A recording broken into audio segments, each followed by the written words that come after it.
जी रक्कम तुम्ही बँकेत ठेवणार आहे त्याला म्हणतात मुद्दल. आणि दर म्हणजे काय? जी रक्कम तुम्ही बँकेत ठेवली आहे तिला बँक 100 रुपयाप्रमाणे काहीतरी व्याज देते त्याला म्हणतात दर. ठीक व्याज किती दिलेले आहे? दर शेकडा 9 रुपये. दर शेकडा किती रुपये? 9. आणि काळ किंवा मुदत किंवा कालावधी म्हणजे काय? किती वर्षासाठी तुम्ही ती पैसे बँकेत ठेवलेले आहेत. तर मग सरळ व्याजाचं सूत्र काय आहे? म्हणा मुद्दल गुणिला दर गुणिला काळ भागिला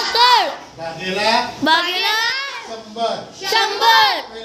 रियानाने 1500 रुपये शाळेतील संचिकेमध्ये दर शेकडा 9 दराने 2 वर्षांसाठी ठेवल्यास तिला एकूण किती रक्कम मिळेल?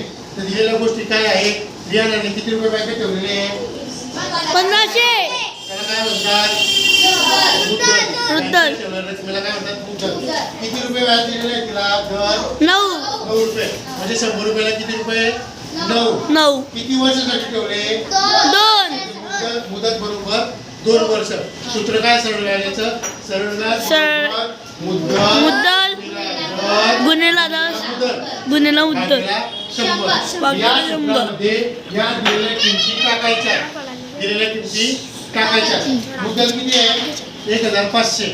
दर किती आहे? 9. मुदत किती आहे? 2. भागिला किती? 100.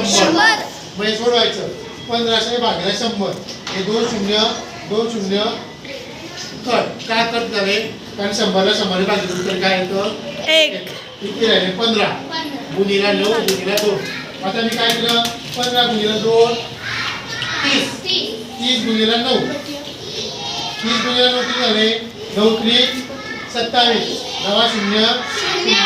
उत्तर व्याज किती आलं? 270 रुपये व्याज आलं. किती रुपये व्याज आलं? 270. तुम्हाला सांगा रियानाला बँक आता किती रक्कम परत देईल? 270 रुपये व्याज देईल. आणि पूर्ण रक्कम किती देईल? एकूण रक्कम म्हणजे रास. रासचं सूत्र काय आहे? मुद्दल अधिक व्याज.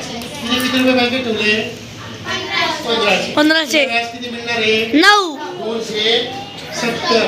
1500 आणि 270 ची बेरीज करायची. किती झाले? 1770. म्हणजे बँक रियानाला 2 वर्षानंतर किती रुपये परत देईल? 1770. 1500 दिले का? त्याला व्याज किती रुपये देईल? 270. कळालं का? हो.